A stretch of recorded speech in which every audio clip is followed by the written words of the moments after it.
আসসালামু আলাইকুম, আশা করি সবাই অনেক ভালো আছেন। ইংলিশ টাইপিং কোর্সের এটা লাস্ট ভিডিও, অর্থাৎ 10ম ভিডিও।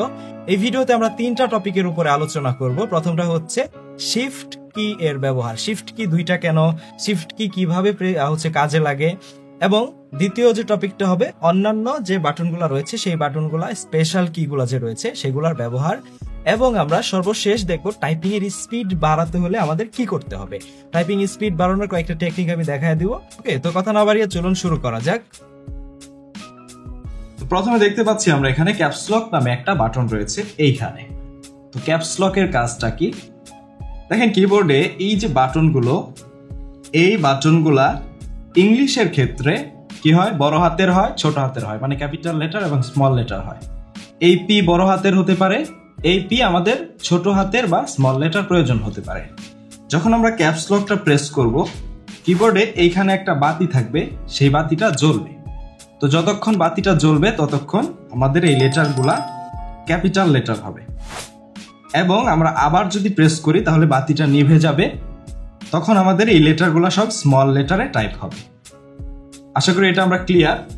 অর্থাৎ আমরা যখন আমাদের ক্যাপিটাল লেটার প্রয়োজন তখন আমরা ক্যাপস লক একবার প্রেস করে নিব, সব ক্যাপিটাল হয়ে যাবে, আবার আরেকবার প্রেস করলে সব স্মল লেটার হয়ে যাবে। এখন আসি আমরা শিফট এর ব্যবহার। কিবোর্ডে শিফট দুইটা থাকে কেন, এটা অনেকে কোয়েশ্চেন করে যে শিফট দুইটা কেন, কাজ তো একই। তো প্রথমে আমরা জেনে নিব শিফটের কাজ কি। তো এইখানে আমরা দেখতে পাচ্ছি, যদি আমরা এই বাটনটাতে লক্ষ্য করি, উপরে আছে হচ্ছে কোলন, নিচে সেমিকোলন, ঠিক আছে।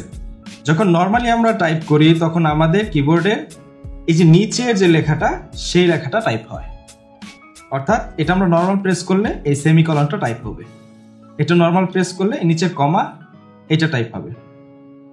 কিন্তু আমরা যদি এই উপরের কোলন চিহ্নটা আনতে চাই, বা হচ্ছে এই যে ডাবল ইনভার্টেড কমা আনতে চাই, তাহলে কি হবে, আমাদের শিফট চেপে ধরে প্রেস করতে হবে।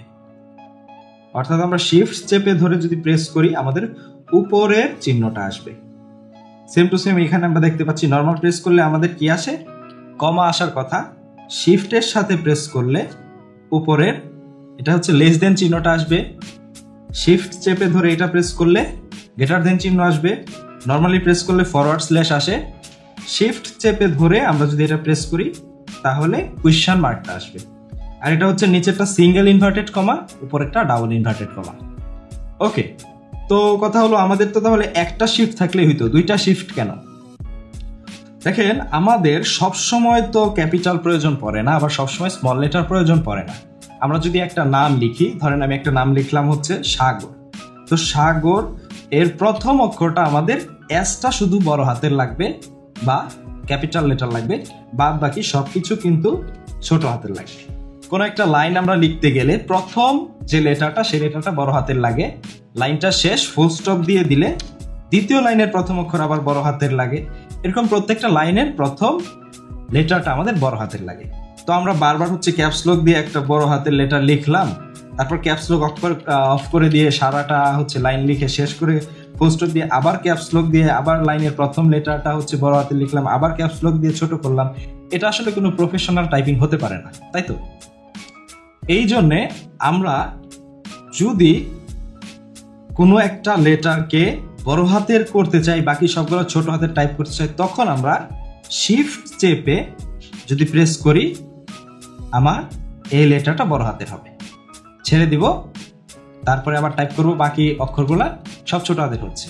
তো ধরেন আমি লিখতে চাচ্ছি মাই নেম ইজ ফারাবি, তো লাইনের প্রথম অক্ষর যেহেতু এমটা বড় হাতের হবে, শিফট চেপে এম প্রেস করে শিফট ছেড়ে দিব, অর্থাৎ এমটা বড় হাতের হলো, my N A M E is, এফটা বড় হাতের হবে, নামের প্রথম অক্ষর বড় হাতের লাগে।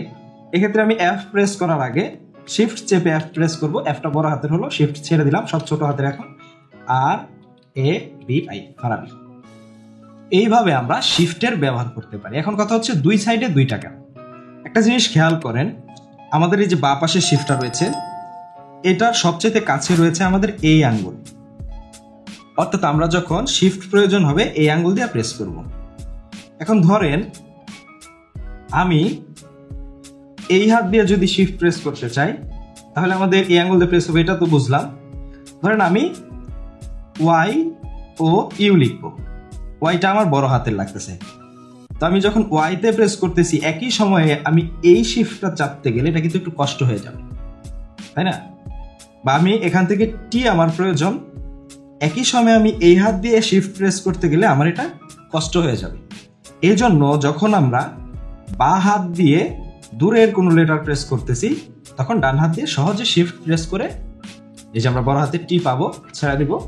ডান হাত দিয়ে ধরেন আমি এইটা প্রেস করতে চাচ্ছি, তখন আমি ডান হাত দিয়ে শিফট চাপবো না, তখন আমি বা হাত দিয়ে শিফট চাপবো, ডান হাত দিয়ে ওয়াই প্রেস করবো। এই জন্য কিবোর্ডের দুই পাশে দুইটা শিফট থাকে। আশা করি ক্লিয়ার। তো আমরা কিভাবে শিফটটা প্র্যাকটিস করব? প্রথমে শিফট এ, শিফট বি, শিফট সি, এইভাবে আপনারা প্র্যাকটিস করবেন, বেশ কিছুবার হচ্ছে প্র্যাকটিস করবেন।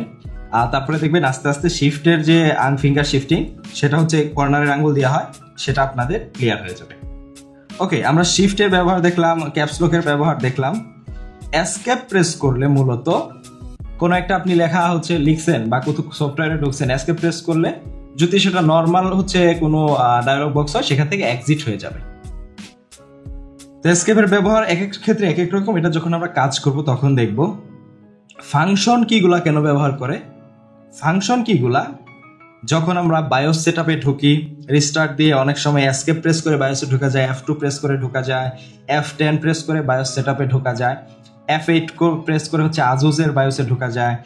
তারপরে এরকম এক এক সময় এক এক কাজে লাগে। আমি স্ক্রিন রেকর্ডারের জন্য F9 ইউজ করি, F9 ইউজ প্রেস করলে আমার স্ক্রিন রেকর্ডার শুরু হয়। এরকম এটা এক এক সফটওয়্যারে এক এক রকম কাজে লাগে, ফাংশনাল কাজে লাগে। আবার দেখবেন ল্যাপটপে F2 প্রেস করলে সাউন্ড কমে, F3 প্রেস করলে সাউন্ড বাড়ে, আবার F4 প্রেস করলে সাউন্ড কি হয়? মিউট হয়ে যায়। এরকম অনেক কাজ রয়েছে। ডিলেট প্রেস করলে আপনি এমএস ওয়ার্ডে একটা লেখা একটা লাইনের মাঝখানে কার্সর রেখে যদি ডিলেট প্রেস করেন আপনার ডান দিকের লেটারগুলা হচ্ছে কাটবে, ডান দিকের লেটারগুলা হচ্ছে ডিলেট হবে, এবং ব্যাকস্পেস প্রেস করলে বাঁ দিকের লেটারগুলা কাটবে। এবং এইগুলোর কাজ আমি এর আগে বলেছিলাম। স্ক্রল লক কি করে? আপনি যে মাউসের স্ক্রলারটা ঘোরান সেইটাকে লক করে রাখে। এটা সব সফটওয়্যারে লাগে না, যারা কোডিং টোডিং করে বা ওইরকম যাতে স্ক্রল অফ করার প্রয়োজন পড়ে তারা এটা ইউজ করতে পারে, সব সফটওয়্যারে এটা লাগে না।